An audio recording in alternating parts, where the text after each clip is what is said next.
Hey guys, how you doing? Nate Lopez here. Back with morning coffee with Nate. So, reading last night a book called Secret Powers of Problem Solving by Roger Dawson. Pretty cool book. Kind of really entwines a lot of the stuff that we've already kind of been talking about in industry and in business. So there's a lot of different secrets that he utilized, but like to macro it up like really quickly is like they say that there's two problems in people and finances. And if you can like put it into one of those funnels, then you can get closer to like the root cause of the problem. So like the macro thing about the book was like when you have a problem, make sure that you have a process for solving your problem, and then also have a process for identifying what type of a problem it is and if it is even a problem. And through the root cause analysis, you'll be able to figure all these things out. One of the tools that they utilize is the 5 why tool. So ask yourself 5 whys, right? So my car didn't start. Why? My alternator's bad. Why? Because I didn't check the belt. Why? Because I didn't know how to check the belt. Why? Because I wasn't you know what I'm saying? So like you keep going through these whys and you figure out to the root cause, and you can do that in industry and in business with peers, with bosses, and different things like that.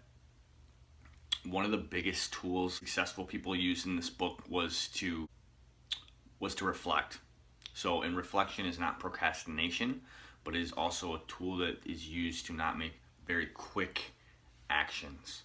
So it's not like I get hit with a problem, I instantly turn around and spit something out to solve that problem. It's like I reflect for a moment, not a week, not a month, because we just talked the other day that speed matters, right? But I reflect for a moment, and then at that time I can turn around, and then at that time I can solve the problem and deliberate.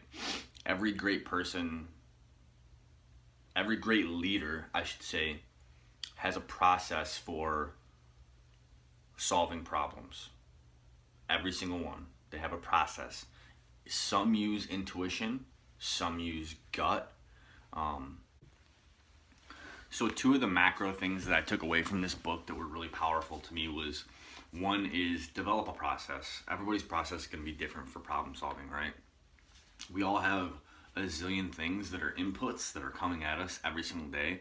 And if we don't have a process for sifting through that and seeing what's what and what's not what and how to solve these things, then we're going to be bombarded every single day.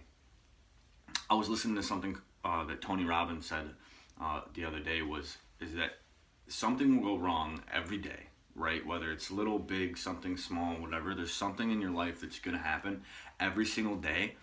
And if you really let that bring you to a place that is like not the happy place, not like your happy place, then you'll never be able to really attack problems. You'll always be on the defensive, rather than accept life for what it is and realize that shit happens, basically, and then you have a process to deal with these things that are inevitably always going to incur. That's the one thing that I took away from the book. The other macro thing that I took away from it was like super, like something I'm really into right now, is like 90% of shit does not matter, right? You get it? So like 90% of what people perceive as problems aren't not even not problems. They literally don't even matter. Like, don't matter. So like one of the things that I'm really trying to do in my life is being self-aware enough, taking like mental inventories and life inventories about like stuff that just doesn't even matter, and then not even just not process it, but like instantaneously, doesn't matter, no time. Like no time. I give it 0 time. Like all time devoted to and deployed towards, you know, family, friends, relationships, work, like different like things that matter, rather than using my space and my time towards problems that like literally aren't even problems, right? Like somebody comes up to you and there is an issue that is not an issue, that is just like maybe like peer to peer, like I don't know, like there's a million of them, right? Like not problems, like not real problems. Have no time for that in my life, right?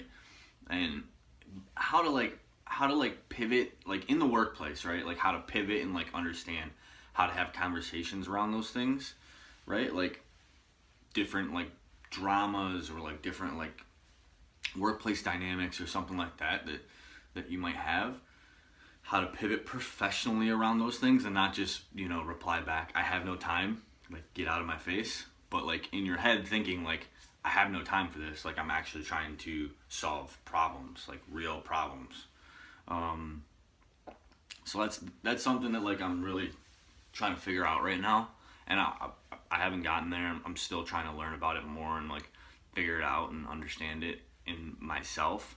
But I'm definitely awake to the fact that 90% of stuff out there, 90% of inputs that are coming at you, like are like zero problem, no issue, and should deploy very little to any time against those things. And that'll allow a lot more space and a lot more time to deploy against things that matter, like building relationships with family and friends, and deploying it against building your business or coming up in industry or whatever your thing is. And I think that is something that I'm trying to figure out currently.